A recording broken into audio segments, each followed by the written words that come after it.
N'empêche que ce serait vraiment sympa d'en avoir Mais un. t'es un malade, tu te rends compte du danger que ça représente? Oh, ça va, je l'utiliserai pas à de mauvaise fin, hein. Pas à moi. Et puis tu sais, techniquement, c'est déjà possible de faire un neuralizer. Commence pas à nous bourrer le crâne. Mais non, tu vas voir, je vais faire ça vite. Enfin bref, je t'explique.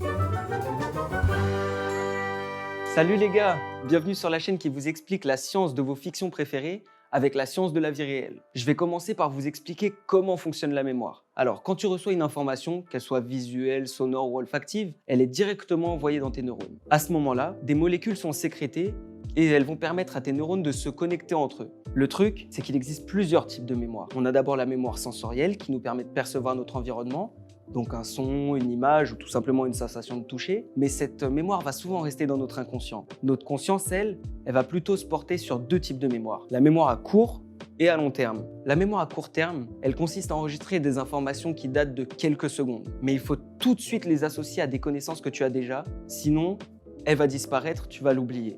La deuxième, la mémoire à long terme, elle, va te permettre de transformer ces premiers souvenirs en les gardant dans ta mémoire sur le long terme. Mais du coup, pour le faire, il faudra les revoir régulièrement.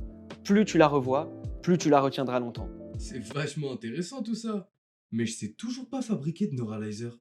Sois pas si pressé, et puis tu sais, j'ai jamais dit que j'allais t'aider à faire ça, hein. Le principe de ce gadget, c'est de cibler un souvenir et de le désactiver. Et ça, on peut déjà le faire aujourd'hui. Par exemple, toi, tu pourrais le faire là tout de suite dans ton salon. Parce que Samsung, en 2017, ils ont inventé un service d'hypnose qu'ils ont appelé Unspoil Me. Le principe de ce service, c'est d'oublier une série ou un film que tu as déjà vu pour pouvoir le redécouvrir. Et les résultats ont montré que les personnes se souvenaient par exemple du jour où ils sont allés au cinéma, de l'heure, parfois même de leur place, mais pas du film. Impossible. Je pourrais jamais oublier la scène où Walter White. Wow, wow, wow, wow, wow, on va pas commencer à spoiler quand même. Oh, Je me suis laissé emporter. bah, c'est pas grave, on te pardonne. Revenons au sujet principal. J'imagine que si t'es là aujourd'hui, c'est que t'as déjà vu Will Smith utiliser le Neuralizer dans Men in Black, ce gadget qui permet entre autres d'effacer la mémoire grâce à un flash lumineux dirigé vers le cerveau de la personne ciblée. Tellement stylé. Ah, ça c'est pas faux. Et comme je te l'ai dit plus tôt, on peut déjà le faire dans la vraie vie. Quoi? T'es sérieux? Ça coûte combien? Alors non, tu pourras pas t'en procurer un parce que c'est pas sous forme de lampe torche. Et ensuite, ça marche que sur les souris. Mais bon, tu me diras, avec toi ça pourrait marcher du coup. Je te jure, ça se fait pas ce que tu dis. Ah ouais, toi t'es susceptible.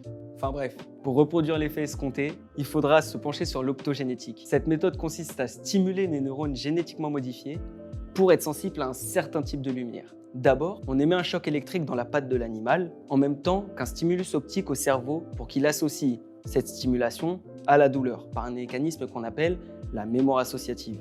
C'est comme quand on a la nausée à cause de l'odeur d'un plat qu'on déteste.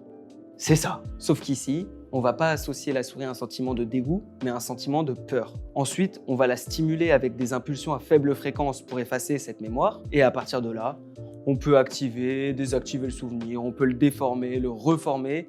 Donc on obtient en gros le contrôle total du sentiment de peur de la souris.